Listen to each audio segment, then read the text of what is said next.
ज्ञानाञ्जनशलाकया चक्षुरुन्मिलितं येन तस्मै श्रीगुरुवे नमः। श्रीचैतन्यमनोभीष्टं स्थापितं येन भूतले स्वयं रूपाकदामह्यं ददाति स्वपदान्तिकं। वन्देऽहं श्रीगुरो श्रीयुतापदकमलं श्रीगुरो वैष्णवांश्च श्रीरूपां साग्रजातां सहगणा रघुनाथान्वितं तं सजीवं साद्वैतं सावधूतं परिजनसहितं कृष्णचैतन्यदेवं श्री राधा कृष्ण पदान् सहगणा ललिता श्री विशाखान्वितं च। नमो विष्णुपदाय कृष्णप्रेष्ठाय भूतले श्रीमते भक्तिवेदान्त स्वामिनिति नामिने।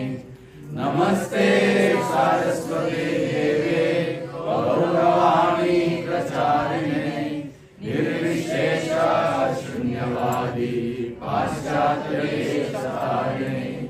जय श्री कृष्ण चैतन्य प्रभु नित्यानंद श्री अद्वैत गदाधर श्रीवासादि गौर भक्तवृंद। हरे कृष्णा कृष्णा कृष्णा हरे हरे हरे राम राम राम हरे हरे।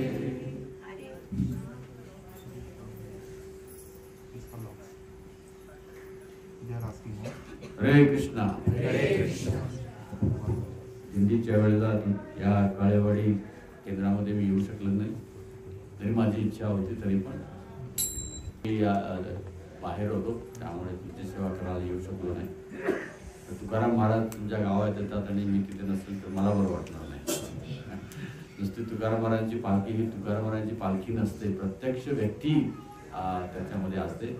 तरी त्यांच्या चरण पादुका असल्या.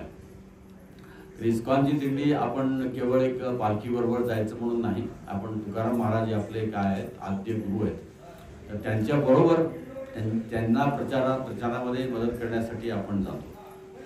आज विशेष दिवस आहे, आज आहे गुरुपौर्णिमा.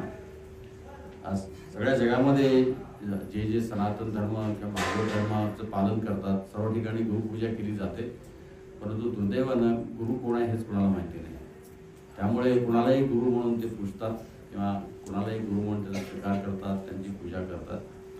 तर गुरु याचा अर्थ आहे अज्ञान तिमिरंधस्य, आपल्याला अंधकारातून जो बाहेर काढतो तो गुरु. तर लोकांना अज्ञान काय तेच माहिती नाही, तर बाहेर कसं काढणार? तर स्वतः जे अज्ञानात आहेत ते दुसऱ्याला अज्ञानातून बाहेर काढू शकत नाही. म्हणून ज्ञान काय हे माहीत असलं तर आपण अज्ञानातून बाहेर यायचा विचार करू शकतो. तर त्यासाठी व्यासदेव जे आहेत हे मूळ गुरु आहेत.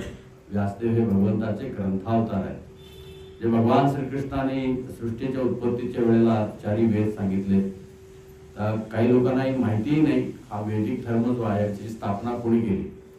तर कोणाला सामान्य प्रश्न विचारला की ख्रिश्चन धर्माची स्थापना कोणी केली, काय उत्तर आहे? कोणाचं उत्तर आहे? काय ख्रिश्चन धर्माची स्थापना कोणी केली? जीसस क्राइस्टने. इस्लाम धर्माची स्थापना कोणी केली? मोहम्मद. हिंदू धर्माची स्थापना कोणी केली? कोणालाच माहिती नाही. अगदी भगवद्गीतेचे स्कॉलर जरी असले त्याला माहिती नाही. हा श्लोक मात्र कायम सांगतात धर्म संस्थापनार्थाय संभवामी युगे. तर आपल्या भागवत धर्माची, सनातन धर्माची, आणि ज्याला तथाकथित हिंदू म्हणतात, त्याची स्थापना कृष्णाने केलेली आहे. जे भगवद्गीतेमध्ये स्वतः सांगतात की धर्म संस्थापनार्थाय संभवामी युगे युगे, मी पुन्हा पुन्हा येतो.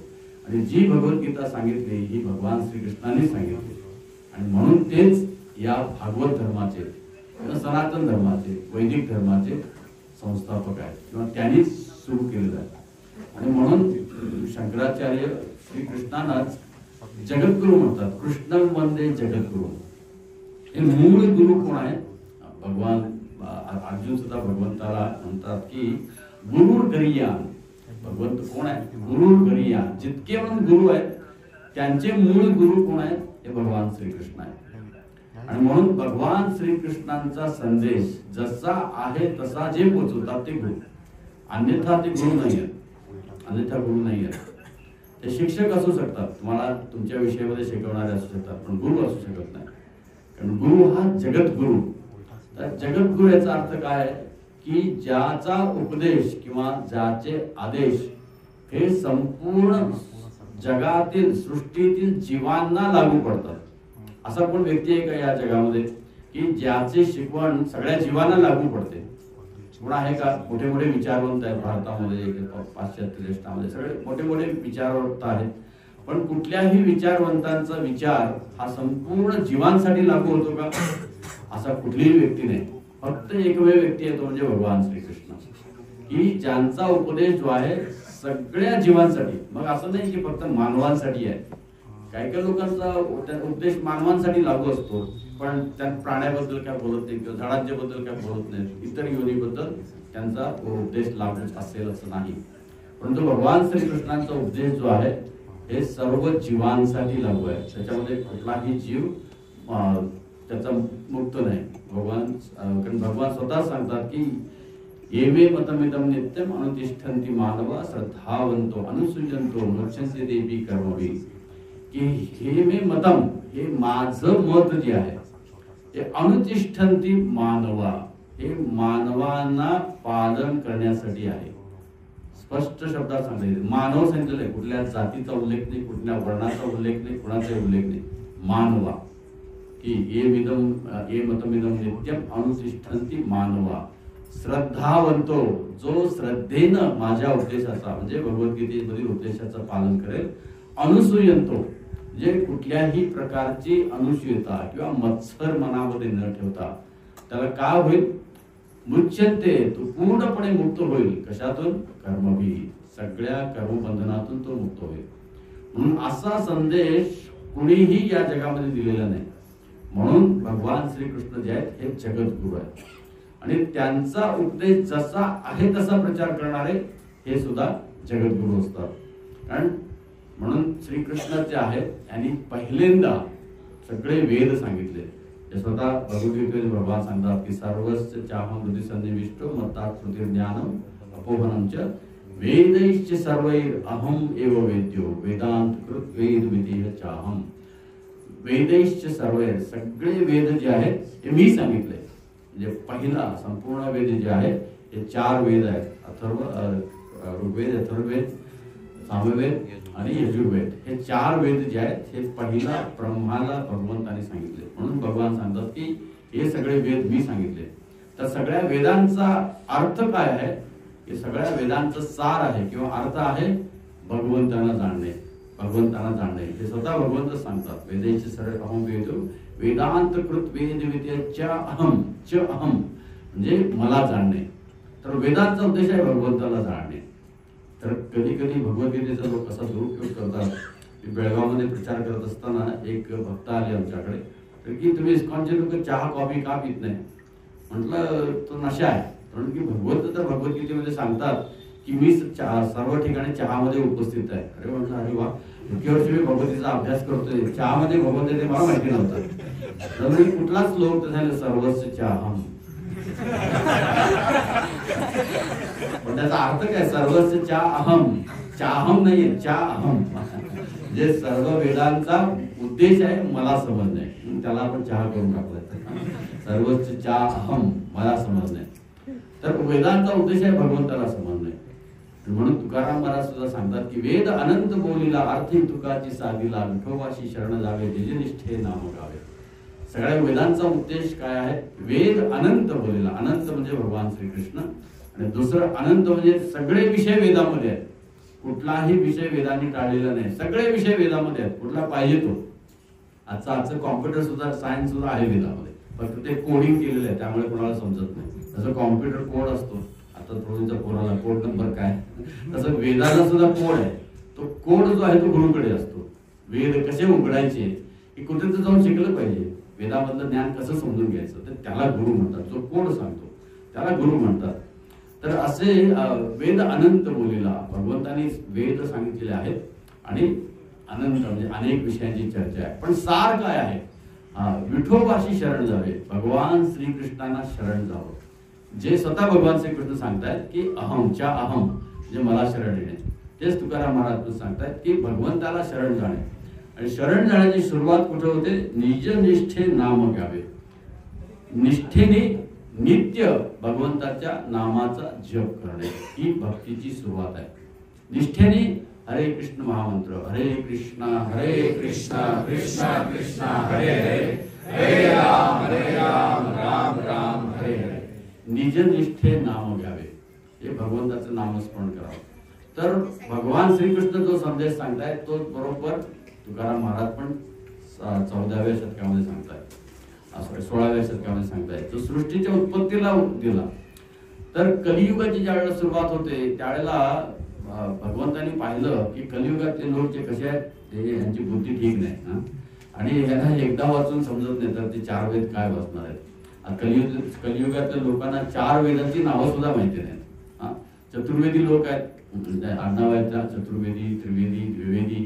याचा अर्थ काय? 4 वेद जाणणारे ते चतुर्वेदी, 3 वेद जाणारे त्रिवेदी, 2 वेद जाणारे द्विवेदी.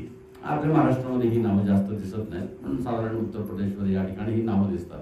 पण त्यांना सुद्धा आजकाल ते 4 वेद, 3 वेद आणि 2 वेद काय माहिती नाही. म्हणजे मुलांना पूर्वीच्या पिढीला असेल तर म्हणून त्यासाठी व्यासदेवानेच काय केलंय? सर्व वेदांत सारम ही श्रीमद भागवतम उच्यते. सगळ्या वेदांचं सार फक्त एका ग्रंथामध्ये दिलंय, श्रीमद भागवतम उच्यते. एका भागवत पण दिलेलं आहे. जे तुम्ही पाठवे जायची गरज नाही. आजकाल लोक मनुस्मृतीबद्दल बोलतात, ते तुमच्यासाठी नाहीये, त्याच्यामध्ये नादालाच पडू नका. ते तुमच्यासाठी नाहीच आहेत, आमच्यासाठी फक्त भागवत आहे. म्हणून तुकाराम महाराज 2 ग्रंथ सांगतात, गीता भागवत करीती श्रवण, अखंड चिंतन विठोबाचे. दुनियातले कुठलेही जगातले तुम्ही ग्रंथ वाचले चालतील, पण 2 ग्रंथ दररोज वाचले पाहिजेत, भगवद्गीता आणि भागवत. गीता भागवत करती श्रवण. तर ह्या दोन्हीची परिणिती काय आहे? अखंड चिंतन विठोबाचे, भगवंताच्या नामाचा अखंड जप करणे. हरे कृष्ण कृष्ण कृष्ण हरे हरे, हरे राम राम राम हरे हरे. एका भगवद्गीतेमध्ये, त्याच भागवतामध्ये 2 अभंगामध्ये एवढंच सांगितलेलं आहे की सर्व वेदांचं सार काय, भगवंताच्या नावाचा जप करणे. आणि म्हणून हा जो मार्ग आपल्याला दिलेला आहे हा व्यासदेवाने दिलेला आहे. ज्यावेळेला भगवान श्रीकृष्ण गोलोकधामला परत गेले तर ते कुठल्या रूपाने आपल्यामध्ये अवतीर्ण झालेले आहेत, श्रीमद भागवतमच्या रूपामध्ये व्यासदेवांनी आपल्याला दिलेला आहे. कृष्णे स्वरूपधाम पगते धर्म ज्ञान आदिभिसहा कलौ नष्ट दृशामेशो पुराण अर्को विधुनता. पुराण अर्को विधुनता, पुराणाचा अर्क म्हणजे 4 वेद हे व्यासदेवानी अर्क स्वरूपामध्ये आपल्याला दिलेलं आहे. केव्हा, कृष्णे स्वरूपधाम पगते, कृष्ण भगवंत ज्या वेळेला स्वतःच्या इच्छेने आपल्या धामामध्ये परत गेले. इथे काय राहिलं, कृष्णे स्वरूपधाम होते धर्म ज्ञान आदिभिसहा. भगवंत धर्म आणि ज्ञान जे अर्जुनाला दिलं होतं ते स्वतःबरोबर घेऊन गेले. धर्मज्ञान आदिभिसहा कुठे गेले, स्वरूपधाम पगते. मग कलियुग कसे आहेत, कलौ नष्ट दृशामेशो, म्हणून कलियुगातल्या लोकांची दृष्टी आंधळी आहे. जरी दोन्ही डोळे उघडे असले तरी त्यांना काही दिसत नाही. दोन्ही डोळे उघडे असून सुद्धा त्यांना दिसत नाही. असे कलियुग कलौ नष्ट दृशामेशो, कलियुगाचे नष्ट बुद्धीवाले लोक, असं मी नाही म्हणत, नष्ट दृशामेशो, नष्ट बुद्धी असलेले लोक आहेत कलियुगामध्ये, म्हणजे त्यांना काही दिसतच नाही. त्यांच्यासाठी पुराण अर्को, पुराणाचा अर्क विधुनता, जे त्यांचं हृदय शुद्ध कशाने होईल तर ह्या भागवतने होईल. म्हणून हा व्यासदेवाने शेवटचा ग्रंथ दिलेला आहे, सगळ्या वेदांचं सार, सगळ्या वेदांचं सार. तर व्यासदेवाने 4 वेद लिहिले, त्याच्यानंतर 108 उपनिषद लिहिली, त्याच्यानंतर वेदांत सूत्र लिहिली. आता एवढी कलियुगामध्ये कुणाला समजणार आहेत, परंतु या सर्वांचं सार व्यासदेवाने भागवत मध्ये दिलेला आहे. आणि भागवतचा सगळ्यात शेवटचा श्लोक, त्याच्यानंतर व्यासदेवाने काहीच सांगितलेलं नाही. व्यासदेवाने त्याच्यानंतर आपली लेखणी जी आहे ही खाली ठेवून दिली. सॉरी, गणेशजीला सांगितलं तर व्यासदेवाने आपली गणपतीने लेखणी खाली ठेवली, व्यासदेवाने बोलणं बंद केलं. तर शेवटचा श्लोक आहे भागवतमध्ये, त्याच्यानंतर संस्कृत म्हणजे सगळे श्लोक बंद झाले. नाम संकीर्तन यस्य सर्व पाप प्रणाशनम प्रणामी दुःख शमनस्तम नमामि हरिं परम. हा शेवटचा श्लोक आहे. सगळ्या वेदांचं सार काय आहे आणि शेवटचा भागवतांचा श्लोक नाम संकीर्तन यस्य, भगवंताच्या नावाचा जप करणे. हरे कृष्णा कृष्णा कृष्णा हरे हरे, हरे राम राम राम हरे हरे. भगवंताच्या नावाचा जप करणे, सर्व पाप प्रणाशनम. केवळ एकच मार्ग कलियुगामध्ये आहे, म्हणजे भगवंताच्या या नावाचा जप करणे, दुसरा कुठलाही उपाय नाही. तर हे व्यासदेवाने आपल्याला ज्ञान दिलेलं आहे. म्हणून व्यास पौर्णिमा का साजरी केली जाते की व्यासांनी हे आपल्याला ज्ञान दिलेलं आहे. म्हणून ह्या ज्ञाना व्यतिरिक्त दुसरं काय ज्ञान देत असेल तर ते गुरुपूजन आहे, ते गुरुकडून आलेले शब्द नाही आहे. जे स्वतःच्या इच्छेने स्वतःच्या मनाने लिहिलेले त्या क्षेत्रातले त्यांचे शिक्षक असतील पण ते गुरु होऊ शकत नाही. गुरु एकच आहे जो व्यासांनी दिलेलं बोलतो. म्हणून ज्या खुर्चीवरती प्रवचन होतात त्याला काय म्हणलेलं आहे, व्यासासन. जे व्यासासनावरती काय आहे किंवा मराठीमध्ये त्याला व्यासपीठ सुद्धा म्हणतात, म्हणजे व्यासांची जागा आहे. तर व्यासांची जागा जर असेल तिथं उभारून बोलणारा काय पाहिजे, व्यासांचा प्रतिनिधी असला पाहिजे. पण आजकाल व्यासपीठावरती काय काय होतं, कोणी पण बोलतो. राजकारणी बोलतात, खेळाडू बोलतात, सगळे कोणी काही काय काय काय राजकारणी सगळे व्यासपीठावर बोलतात. परंतु व्यासपीठाचा अधिकार आहे, व्यासांचं ते पीठ आहे, व्यासांची ती खुर्ची आहे, आसन आहे. तिथे बसलेला व्यक्ती व्यासांनी सांगितलेलंच बोललं पाहिजे, त्यांनी इतर दुसरं कुठलं बोलता कामा नाही. आणि म्हणून तो जो बोलतो त्याला प्रवचन म्हटलेलं आहे. प्रवचनचा अर्थ काय, परंपरेने चालत आलेलं वचन तो देतो, स्वतःच वचन देत नाही. परंपरेने चालत आलेलं वचन, परंपरेतनं चालत आलेलं वचन काय आहे, जे भगवद्गीतेमध्ये भगवंतांनी वचन दिलेलं आहे. भगवंत वचन देऊ शकतात. वचन कोण देऊ शकतात, जे पालन करू शकतात ते वचन देऊ शकतात. पालन जो करू शकत नाही तो वचन देऊ शकत नाही. तर भगवंतांनी वचन काय दिलेलं आहे की तेषाम अहम समुद्रता मृत्यू संसार सागरात, की मी सगळ्या जीवांचा या भौतिक सागरातून उद्धार करतो. हे कुणाचं वचन आहे, भगवान श्रीकृष्णाचं वचन आहे. हे कोण देऊ शकतं का, या जगातला कुठलाही व्यक्ती हे वचन देऊ शकत नाही, मी जन्ममृत्यू जरा व्याधीतनं सगळ्यांना मुक्त करेन, कोणीही देऊ शकत नाही. अगदी देव देवता सुद्धा देऊ शकत नाही, फक्त भगवान श्रीकृष्ण देऊ शकतात. आणि दुसरं वचन भगवान सांगतात की मनमना भव भक्तो मध्याची माम नमस्कुरु मामैव शिसे सत्यम ते प्रतिजाने प्रियोसमे. मी सत्य ते सांगतो, हे वचन आहे प्रतिजाने, कारण तुम्ही सगळे मला प्रिय आहात. तर हे वचन भगवद्गीतेमध्ये जे भगवान शब्द सांगतायत हे वचन आहे भगवंताचं.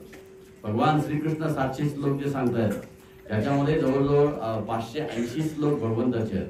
तर भगवंत एक एक शब्द आपल्याला वचन देत आहे की तुम्ही हे करा, तुम्हाला हे रिझल्ट किंवा हा परिणाम त्याच्यामध्ये दिसेल. आणि हे कुणीही पालन करू शकतं, त्याला काय फार मोठा ज्ञानी असण्याची आवश्यकता नाही. उलट जितका बुद्धू आहे तितका तो भगवद्गीता जास्त चांगली पालन करू शकतो, म्हणजे स्वतःच डोकं घालत नाही त्याच्यात. तर म्हणून भगवद्गीतेचे जे ज्ञान आहे भगवान श्रीकृष्ण जे देतात हे वचन आहे. आणि ते वचन परंपरेमधून जे चालत येते त्यालाच प्रवचन म्हटलेलं आहे. प्रवचन म्हणजे उगीच मनाचा गोंधळ नव्हे. प्रवचन भगवंताने दिलेलं वचन परंपरेमध्ये पुढे घेऊन जाणं आणि लोकांना सांगणं, म्हणून व्यासपीठावरती बसून केलेलं प्रवचन ही व्यास पौर्णिमा आहे. आणि त्यासाठी आजच्या दिवशी व्यासदेवांचा सत्कार केला जातो किंवा व्यासदेवांची पूजा केली जाते, कारण त्यांनी हे आपल्याला ज्ञान दिलेलं आहे. पण इस्कॉन मध्ये हा दिवस पाळला जात नाही. याचं कारण का की आपले जे गुरु आहेत जे आपण स्वीकार केलेले आहेत की परमपूज्य गोपाळकृष्ण महाराज यांच्या जन्मदिवशी आपण करतो, कारण व्यासदेव त्यांच्या रूपाने आपल्या जीवनात आलेले आहेत. तर आपण शरीर म्हणून बघता कामा नये त्यांच्याकडे. गोपाळकृष्ण महाराजांचा फोटो बघून शरीर नाही, व्यासदेवांचे ते प्रतिनिधी आहेत. आणि म्हणून ते ज्यावेळेला व्यासासनावरती प्रवचन दिले ती प्रवचन ऐकून आम्ही कुणाच्या जवळ आलो, कृष्णाच्या जवळ आलो. आणि हा पुरावा आहे की ते प्रामाणिक आहे. त्यांचं जे ऐकून कृष्ण भक्तीमध्ये आले त्यातला मला मी सुद्धा आहे. तर जे कोणी आले हे सर्व भगवंताच्या भक्तीमध्ये लागले, त्यांच्या भक्तीमध्ये नाही लागले. उलट ते सांगतात की तुम्ही कृष्णाचा जप करा, त्यांनी सांगितलं कधी माझा जप करा नाही. तर हे कृष्णाचे प्रतिनिधी आहेत. म्हणून व्यासदेवांचा सत्कार इस्कॉन मध्ये त्या त्या गुरुच्या जन्मदिवशी केला जातो. आणि दररोज व्यासांची पूजा होते. गुरुचे व्यासांचे प्रतिनिधी गुरु आपण त्याला गुरुवंदना म्हणतो. दररोज असं नाही की वर्षात नाही एकदा, दररोज आपल्या गुरुचं आपण स्मरण करतो. आणि आपल्या सर्वांचे गुरु श्री प्रभुपाद आहेत. तर त्याच वेळेला आपल्याही गुरुचं स्मरण आपण प्रभुपादांच्या बरोबर करतो. तर गुरुचं स्मरण वर्षात एकदा नाही करायचं, दिवसातलं 3दा केलं पाहिजे. कुठे सांगितलेलं आहे? मंगलारतीमध्ये सांगितलेलं आहे, बरोबर आहे ना? यायन स्तुवंस्तस्य यशस्त्री सत्यम. असं नाही वर्षात एकदा गुरुचं स्मरण करा, हार द्या, गुरुदक्षिणा द्या, संपला. गुरु त्याच्या आश्रमात, आम्ही आमच्या घरात, असं नाही. 3 वेळेला दिवसातनं यायन स्तुवंस्तस्य यशस्त्री संध्यम, 3दा सकाळ दुपार संध्याकाळ 3 वेळा दिवसातनं गुरुचं स्मरण केलं पाहिजे. आता गुरुचं स्मरणाचा अर्थ काय आहे? गुरुनी दिलेल्या आदेशाचं स्मरण करणे. गुरुनी दिलेला आदेश काय आहे? जे भगवद्गीतेमध्ये भगवान सांगतात. खास करून 4 नियमांचं पालन, 16 माळा, एकादशीला 25 माळा, जे काय गुरुनी आपल्याला आदेश दिलेला आहे त्याचं कायम आठवण ठेवणे. म्हणजे जितकी पण आपण गुरुच्या आदेशाची आठवण ठेवतो तितके आपण अज्ञानातून बाहेर राहू शकतो. म्हणून त्यांना म्हणले अज्ञान तिमिरंधस्य. कारण कलियुग हे पूर्णपणे अंधकारमय आहे, पूर्णपणे अंधकारमय आहे. पण ज्यावेळेला आपण गुरुच्या आदेशाचं पालन करतो आपण ज्ञानामध्ये राहतो. आणि म्हणून गुरु जे आहेत हे आपली जबाबदारी घेतात. प्रवचन आपल्याला भगवंताचं वचन सांगतात आणि आपण त्यांना ज्यावेळेला शरण जातो त्यावेळेला आपण केलेली सेवा ते भगवंतापर्यंत पोहोचवतात. तर ह्या गुरु परंपरेमध्ये आज जी आहे ही वास्तविक व्यास पौर्णिमा जी आहे ही साजरी केली जाते. तर खरी व्यास पौर्णिमा काय आहे? गुरुच्या आदेशाचं दररोज पालन करणे ही खरी व्यास पूजा आहे. याचा वर्षात एकदा येऊन गुरुचा गौरव करायचा आणि वर्षभर आपल्या मनाप्रमाणे वागायचं ही गुरुपूजा नाही. दिवसातनं 3 वेळा गुरुचं स्मरण करून गुरुची सेवा करत राहणं दररोज, वर्षात एकदा नाही 3 वेळा दिवसातनं स्मरण करून गुरुची सेवा करत राहणं, ह्याच्या मग आपला गुरु संबंध कायम राहतो. म्हणून प्रभुपाद सांगतात मी माझ्या गुरुला एक क्षणभर सुद्धा विसरलो नाही. त्याचं कारण हे की कमीत कमी 3दा आठवण केली तर मग आपल्याला प्रत्येक क्षणी आठवण येऊ शकते. म्हणून गुरुची पूजा जी आहे व्यास पूजा ही इस्कॉनमध्ये वर्षात एकदा नाही केली जात, दररोज केली जाते. गुरु सकाळी आपण गुरुवंदना करतो. तर प्रभूजींची इच्छा होती की मी आज तुकाराम महाराजांच्या बद्दल बोलावं, म्हणून तुकाराम महाराज कसे गुरु आहेत आणि त्यांनी कसं जो भगवान श्रीकृष्णाने उपदेश केला तोच कसा त्यांनी पालन केला कलियुगामध्ये, आणि भगवान श्रीकृष्ण स्वतःच कसे श्री प्रभुपादा म्हणजे तुकाराम महाराजांना कशी प्रेरणा दिली की या भगवत धर्माचा प्रचार करण्यासाठी. तर तुकाराम महाराज स्वतःच इथे कशासाठी अवतीर्ण झालो हे स्वतःच सांगतात, म्हणजे दुसऱ्यांनी तर्क करण्याची गरज नाही की तुकाराम महाराज कशाला अवतीर्ण झाले, त्यांनी हे सांगितलं, त्यांनी ते सांगितलं, त्यांनी हे सांगितलं. नाही, तुकाराम महाराज स्वतःच्याच अभंगात लिहितात की मी इथे कशाला आलो. आता तुम्ही तो उपस्थित आहात, तुमच्या सर्वांच्या किती जणांना माहिती आहे तुम्ही इथे कशाला आला, म्हणजे प्रवचनाला नाही, जन्माला कशाला आला. किती जणांना माहिती आहे आपण जन्माला कशाला आलो, माहिती आहे का? माहिती नाही आहे, पण तुकाराम महाराजांना माहिती आहे. हा आपला आणि त्यांच्यामधला गुरुमधला फरक आहे. आपण विसरून जातो, आपल्याला कोणतरी आठवण करून द्यावी लागते, अरे तू ह्याच्यासाठी आला नाहीस, ह्या कारणासाठी आलेला आहे. तर तुकाराम महाराज काय सांगतात की आम्ही वैकुंठवासी आलो याची कारणासी, बोलिले जे ऋषी साच भावे वर्तावया. तर काय सांगतात की आम्ही वैकुंठवासी, आम्ही वैकुंठातून आलो, मी वैकुंठातून आलो. लोक विचारतात ते वैकुंठाला विमानातनं गेले ते खरं आहे का? अरे समजून घ्या मूर्खानो, ते स्वतः सांगतात मी वैकुंठातून आलोय. का नाही जाणार? आम्ही जातो आमच्या गावा म्हणतायत ना. पहिल्यांदा आले कुठं समजून घ्या, आम्ही वैकुंठवासी. तुकाराम महाराज सांगतात की आम्ही वैकुंठवासी, मी वैकुंठातून इथं आलो. आपण आलोय पण विसरून गेलो, आपण आलोय पण विसरून गेलो. तर आम्हाला मार्ग दाखवण्यासाठी वैकुंठातनं भगवंतांनी त्यांना पाठवलं, म्हणून तुकाराम महाराजांनी आम्ही वैकुंठवासी आलो याची कारणासी, या कारणासाठी मी आलो. काय आहे की बोलिले जे ऋषी, आता इथे ऋषी म्हणजे व्यासदेव. बोलिले जे ऋषी, व्यासदेवाने जे सांगितलेलं आहे साच भावे वर्तावया. साच भावे याचा अर्थ अनुभव घेऊन लोकांना प्रचार करण्यासाठी, नुसतं प्रचार करण्यासाठी नाही, साच भावे. पहिला मी अनुभव घेतलेला आहे आणि म्हणून मी लोकांना प्रचार करतो. आणि जितका आपल्याला अनुभव आहे तितका आपल्या प्रचारामध्ये शक्ती येते. जितका आपला अनुभव असतो तितकी आपला अंतःकरण शुद्ध होतं. म्हणून आपण जे बोलतो हे लोकांना समजतं.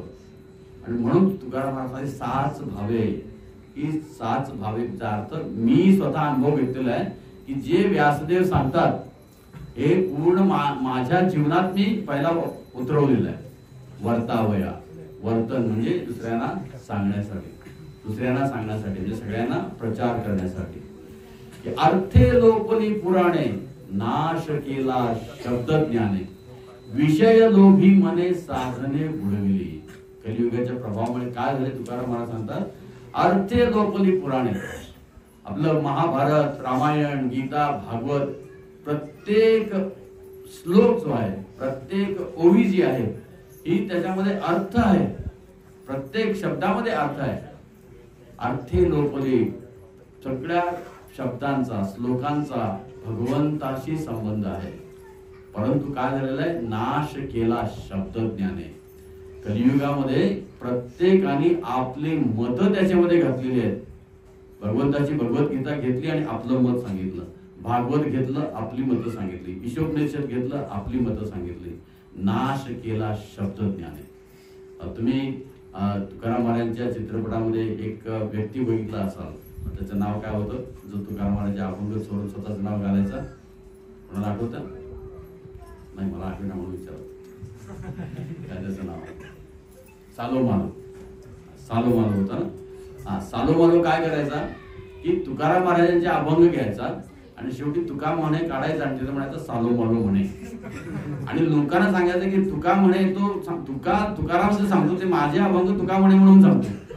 कसे लोक कलियुगातले. म्हणून तुकाराम महाराज काय सांगतात की विष खाऊनी केला अमृताचा नाश, चालो मालो म्हणे आम्ही हरीचे दास. हा सालो मालो स्वतःचे शब्द घालून तुकाराम महाराजांचे अभंग सांगायचा आणि तुकाराम महाराजांना काय समजायचं तो बेकार आहे किंवा बदमाश आहे किंवा बोगस आहे. तर आजकालची लोकच तशी आहेत. शुद्ध भगवद्गीता, भागवत गीता आणि ते सांगतात की ती बोगस आहे, मी सांगतो तेच खरोखर आहे. इथे कृष्ण सांगतात माझे भक्त बना, ते नाही त्यांचे नाही, माझे भक्त बना. तर तुकाराम महाराजांचा हा अभंग आहे की विष काढवून केला अमृताचा नाश. जे इतकं हे शुद्ध आहे. म्हणून तुकाराम महाराज सांगतात की अर्थे लोपली पुराणे नाश केला शब्द ज्ञाने. आणि कशासाठी नाश केला?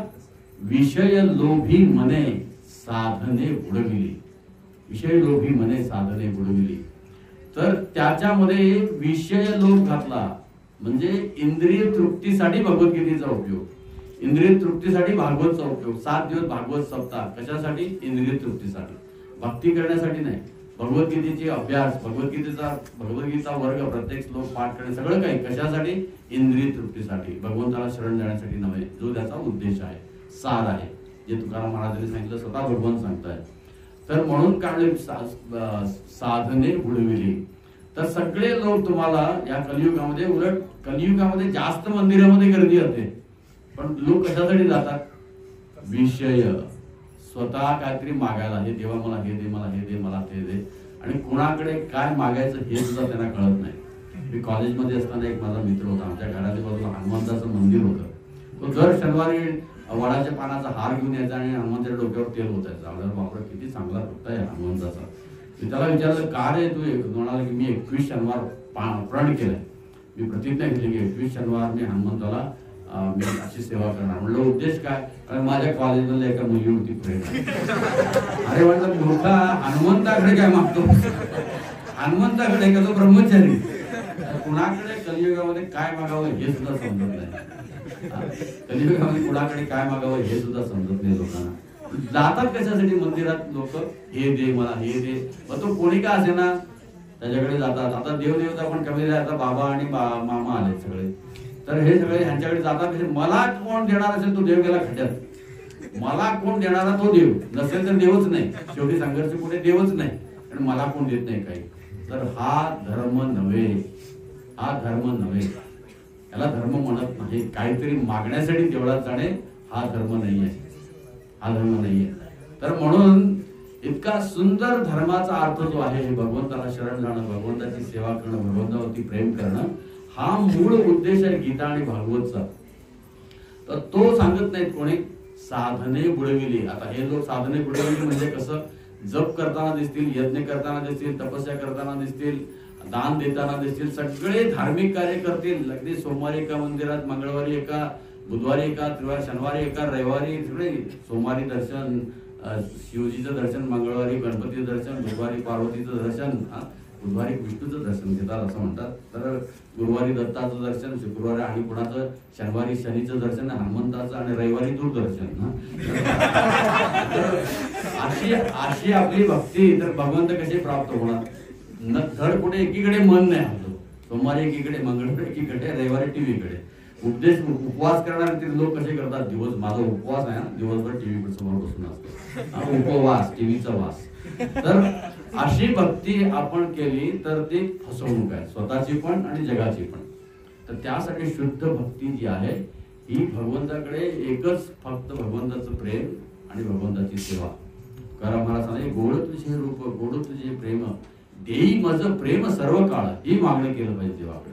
आपल्याला माहिती नाही तर कमीत कमी शुद्ध भक्त काय मागणी करतात याचा तरी विचार करायला शिकलं पाहिजे आपण. म्हणून तुकाराम महाराज सांगतात की अर्थे लोपली पुराणे नाश केला शब्द ज्ञाने, विषय लोभी मने साधने बुडविली. तर हे लोक साधने करताना दिसतात पण बुडविली, साधने बुडविली. तर कसं झालेलं आहे की आडराणी भरले जग, आडराणी भरले जग, सेवू संतांचे ते मार्ग. तर आडराणी म्हणजे कसं? आता तुम्ही पुण्यामध्ये हे दृश्य दिसणार नाही, पण थोडस डोंगरावरती गेला तर सगळीकडे गवत उगवलेलं असतंय. त्यावेळेला काय असतं की सगळे मार्ग जे आहेत ते गवताने झाकले जातात, मग त्याला आडरान म्हणतात. परंतु शेतकऱ्यांना माहिती असतं की गायी जातात किंवा शेतकरी जे जातात ते कितीही गवत वाढू दे, त्यांना तो रस्ता माहिती असतो. आडराणी भरले जग. तर आपण जे आहे, जे संत जे आहेत, महाजनोईन गतास पंथा, इतकं जरी कलियुगामध्ये हे सगळे शास्त्र सगळं काही गोंधळून गेलेलं आहे, पण महाजनांच्या मार्गावर जर आपण जर गेलो, त्यांना आडरान कुठे आहे ते माहिती आहे, कारण ते त्या मार्गाने भगवत प्राप्तीसाठी भगवंतापर्यंत गेलेले आहेत. म्हणून आडराणी भरले जग. हे दुसरं आहे शेष उच्चिष्ठाचा भाग, शेष उरला तो सेव. आता भगवंत तुकाराम महाराज सांगते उच्छिष्ट. उच्छिष्ट याचा अर्थ उष्ट घेणे. तर आपल्या प्रथा आहे आपल्याकडे साधू संतांचं ताटामध्ये जे उच्छिष्ट असतं ते सेवन करावं. परंतु हे उच्छिष्ट जे आहे हे बाह्य आहे. खरं उच्छिष्ट जे आहे गुरुच्या मुखातून बाहेर पडणारे शब्द जसे आहेत तसे जीवनात पालन करणं ते खरं उच्छिष्ट आहे. ते उच्छिष्ट जर सेवन केलं तर मग गुरुचा प्रसाद आपल्याला पावतो. अन्यथा गुरुच्या प्लेट मधला प्रसाद खाऊन आपली हृदय बदलणार नाही. तर खरं उच्छिष्ट जे आहे उच्छिष्टाचा भाग शेष उरला तो सेव. हे उच्छिष्ट आहे की शुद्ध भक्तांच्या वैष्णवांच्या मुखातून बाहेर पडणारा एक एक शब्द आपलं जीवन परिवर्तित करू शकतो. म्हणून जितके गुरुच्या शब्दाशी जवळ आपण येऊ तितके आपण अज्ञानातून मुक्त होऊ शकतो. आणि खरी गुरुपूजा आहे, ही खरी व्यास पौर्णिमा आहे की प्रत्येक गुरुचा शब्द जो आहे हा गुरु याचा दुसरा एक अर्थ आहे की जड. गुरुचा शब्द पाड्यामध्ये एका बाजूला आणि दुसरीकडे सगळे शब्द, तर गुरुचा शब्द वरती राहील म्हणून त्याला गुरु म्हटले हेवी. तर असे गुरुचे शब्द आपल्या आयुष्यामध्ये असतात पाहिजे. एक एक शब्द आपण ऐकतो प्रवचन प्रभुपादांची महाराजांची प्रवचन ऐकतो, पण किती आपण आपल्या जीवनामध्ये पालन करतो तितकी आपण भगवंत जवळ येऊ, तितकी आपण गुरुच्या चरणाची जवळ येऊ. तर त्यासाठी ते खरं उच्छिष्ट आहे. उच्छिष्ट म्हणजे फक्त प्लेट मधला प्रसाद खाऊन मिळणार नाही, ते बाह्य आहे. तर त्याचा परिणाम जेव्हा शब्द आपल्या अंतःकरणामध्ये किंवा आपल्या जीवनामध्ये आपण उतरवू तेव्हा ते खरं उच्छिष्टाचा भाग शेष उरला तो सेवू. म्हणून उच्छिष्ट आपण त्याचं सेवन करतो. आणि शेवटी तुकाराम महाराज सांगतात की पिटू भक्तीचा डांगोरा कळी काळासी दरारा तुका म्हणे करा जय जयकार आनंदे. पिटू भक्तीचा डांगोरा. तर तुकाराम महाराज आलेत कशासाठी? भक्तीचा डांगोरा. डांगोरा याचा अर्थ आहे आजकालचं इंस्टाग्राम किंवा व्हॉट्सअप किंवा फेसबुक या सगळीकडे पसरवणे. पूर्वीचे जे लोक असतील त्यांना माहिती आहे की गावाच्या कोपऱ्यावरती असे डफली घेऊन जायचे आणि सांगायचे की आज संध्याकाळी विठ्ठल रुक्मिणीच्या मंदिरामध्ये अशी बुवा येणार आहे, त्यांचं प्रवचन आहे, सगळ्यांनी या. असं प्रत्येक चौकामध्ये जाऊन डांगोरा पिटायचे. आता मराठीमध्ये हा शब्दप्रयोग आहे डांगोरा पिटणे. तर तुकाराम महाराज काय सांगतात की पिटू भक्तीचा डांगोरा. आम्ही कशासाठी अवतीर्ण झालो? आमचं कार्य काय आहे? भक्तीचा. आणि कुठली भक्ती? हरिभक्तीची, दुसरी कुठली भक्ती नाही, हरिभक्ती. पिटू भक्तीचा डांगोरा. तर भक्ती कशासाठी भक्तीचा आम्ही प्रचार करू? कळी काळाशी दरारा. हे कलियुग जे आहे त्याला कली म्हणलेलं आहे. आणि काळ, इतर युगामध्ये फक्त काळच जीवांच्या पाठीमागे लागलेला असतो, पण कलियुगामध्ये दोन आहेत, कलियुग पण आहे आणि काळ पण आहे. आणि या दोघांच्या कचाट्यातनं जोड सोडत होतो गुरु, काळाच्या आणि कलीच्या. आणि म्हणून तुकाराम महाराज सांगतात की पिटू भक्तीचा डांगोरा कळी काळासी दरारा. कळी आणि काळ. तर कलियुग जे आहे या दुर्दैवानं कलियुगाच्या प्रभावाने सगळे जीव जे आहेत हे काय आहेत? सगळे जीव अंधकारामध्ये आहेत, सगळे जीव अज्ञानामध्ये आहेत. कली आणि काळ जो आहे प्रत्येक क्षण भागवत मध्ये सांगितलेलं आहे की आयुर्हरती वैकुंसांग उद्यन्यश्चते अन्यसौ. म्हणजे सूर्य ज्यावेळेला उगवतो आणि सूर्य ज्यावेळेला अस्त होतो आपल्या जीवनातला एक दिवस कमी झाला जो कधीही परत येणार नाही. आणि जो उत्तम श्लोक वार्तया, ज्याने उत्तम श्लोक भगवान श्रीकृष्णाचं स्मरणामध्ये त्यांच्या सेवेमध्ये ज्यांनी हा दिवस घालवला त्यांनीच तो दिवस केवळ उपयोगी आणला. अन्यथा काळाच्या ओघामध्ये, काळाच्या जवळ्यामध्ये तो अडकलेला आहे. म्हणून त्याला काळ सर्प म्हणतात. भागवत मध्ये वर्णन येतं की हा काळ सर्प आहे. प्रत्येकाला काळ सर्पाने काय केलेलं आहे? पकडलेलं आहे. एक एक क्षण काळ सर्प आपलं काय करतोय? आपलं जीवन जे आहे आपलं जीवन प्रत्येक जण खातोय आणि शेवटी मृत्यू जो आहे पूर्णपणे आपल्याला जवळ्यामध्ये जोडेल. म्हणून तुकाराम महाराज सांगतात की पिटू भक्तीचा डांगोरा कळी काळासी दरारा. भक्तीमुळे काय? कळी आणि काळ दोन्हीही जवळ आपल्या जवळ येत नाही. जो 4 नियमांचं पालन करतो त्याला कधीही कधी शिवणार नाही. आणि जो हरे कृष्ण महामंत्राचा जप करतो त्याच्याकडे यमदूत येणार नाही. तर तर हे दोघंही काळ यमदूत नियंत्रण करतात. अर्थात भगवंत जे आहे ते काळ नियंत्रण करतात, पण प्रत्येका जीवनातला प्रत्येकाचं जे आहे कर्मानुसार त्याचा काळ जो आहे हा यमदूताकडे सगळे आपली लिस्ट असते, सगळे आपलं काय असते ते कर्म असतं, तर तो काळ नियंत्रित करतो आणि आपण सगळे कलियुगाच्या प्रभावामुळे. त्यामुळे कळी काळाशी दरारा, कळी आणि काळ हे दोघंही भक्ती करणाऱ्याला आवडतात. भक्ती करणाऱ्याला जो हरे कृष्णा कृष्णा कृष्णा हरे हरे, हरे राम राम राम हरे हरे या हरे कृष्ण महामंत्राचा जप करतो. आणि जे 4 नियम सांगितलेले आहेत हे इस्कॉनचे नियम नाहीत. तुकाराम म्हटलं की हे इस्कॉनचे नियम आहेत. तुकाराम महाराजांच्या अभंगामध्ये सुद्धा हे 4 नियम आहेत, कारण ते भागवत होते. तर हे 4 नियम जे आहेत जो पालन करतो आणि 16 माळा जो जप करतो कमीत कमी, आणि केवळ अखंड चिंतन विठोबाचे, जे नुसतं काय फक्त कमीत कमी रूपा सांगतात कमीत कमी 16 माळा, परंतु अखंड चिंतन विठोबाचे, जे अखंड भगवंताचं चिंतन करणं. तर आपल्या जीवनाचा फक्त उद्देश एकच आहे. तुकाराम महाराजांच्या एका शब्दामध्ये आहे, एका लाईनीमध्ये, गीता भागवत करीती श्रवण अखंड चिंतन विठोबाचे. घराच्या भिंतीवरती तुम्ही हा लिहून ठेवू शकता. केलं का मी हे आज, नाहीतर माझा दिवस वाया गेला. एवढं एकच लिहून ठेवला, गीता भागवत करीती श्रवण अखंड चिंतन विठोबाचे. रोज सकाळवरती वाचा आणि दिवसभर करा. रात्री झोपायच्या वेळेला बघा त्या श्लोकाकडे आणि विचार करा मी काय केलं आज दिवसभरात, ह्याचं पालन केलं का, अन्यथा माझा दिवस वाया गेला. तर कळी काळाशी दरारा, तुकाराम महाराज की पिटू भक्तीचा डांगोरा कळी काळाशी दरारा, तुका म्हणे करा जय जयकार आनंदे. तुकाराम महाराज सांगतात की म्हणून या हरिनामाचा जय जयकार करा. हरे कृष्णा कृष्णा कृष्णा हरे हरे, हरे राम राम राम हरे हरे. चैतन्य महापुरुष सांगतात कीर्तनीय सदा हरी आनंदांबुधी वर्धनम. हेच तुकाराम महाराज सांगतात की आनंदाने या हरिनामाचा जप करा आणि आनंदाने हरिनामाचा जय जयकार करा. तुकाराम महाराज याच्यासाठी अवतीर्ण झालेले आहेत. आणि गुरु कशासाठी अवतीर्ण होतो त्याच्यासाठी हा अभंग आहे. गुरु कशासाठी अवतीर्ण होतो? गुरु आपल्याला भगवंताच्या जवळ नेण्यासाठी, गुरु आपल्याला धर्म काय आहे समजून सांगण्यासाठी, स्वतःच्या जीवनावरनं स्वतःच्या उदाहरणावरनं तो आपल्याला भगवान श्रीकृष्णाची भक्ती कशी करायची शिकवतो. असं नाही की स्वतः एक सांगतो आणि दुसऱ्याला दुसरं काहीतरी करतो, असं नाही. म्हणून दुसऱ्या एका अभंगामध्ये तुकाराम महाराज सांगतात की धर्माचे रक्षण करणे पाखंडा खंडन, विजय वाढवावे नाम करणे आम्हा हेची काम. तुकाराम महाराज मी कशासाठी आलो, इकडे या अभंगात सांगतात की धर्माचे रक्षण, आणि काही वेळेला हा अभंगामध्ये धर्माचे पाळण.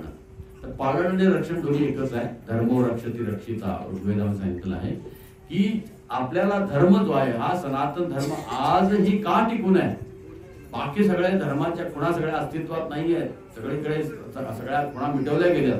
फक्त भागवत धर्म जो आहे इतके अत्याचार, इतके याच्यावरती हत्या, इतके आक्रमण होऊन सुद्धा हा धर्म आजही आहे तसा कसा टिकून आहे. धर्माचे पाळण, कारण पाळण करणाऱ्या व्यक्तीने पुढे पाठवलेलं आहे. मी सांगतो पाळण करतो पुढे, तो पाळण करतो तो पुढे सांगतो, तो पाळण करतो पुढे सांगतो. मंदिरं तोडली गेली, ब्राह्मण वैष्णवांची हत्या झाली, पुस्तकं जाळली गेली, परंतु हा धर्म कधी संपला नाही आणि कधीच संपणार नाही. कारण का?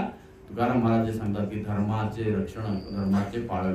कारण धर्माचं पालन करणं हे सगळ्यात महत्वाचं आहे. पालन करून दुसऱ्यांना सांगणं, आणि म्हणून ही गुरु शिष्य परंपरा आहे, जे पालन करून दुसऱ्याला सांगतात. जे तुकाराम महाराज सांगितलं की साच भावे वर्ताव्या, म्हणून तुकाराम महाराज सांगतात की धर्माचे रक्षण किंवा धर्माचे पालन.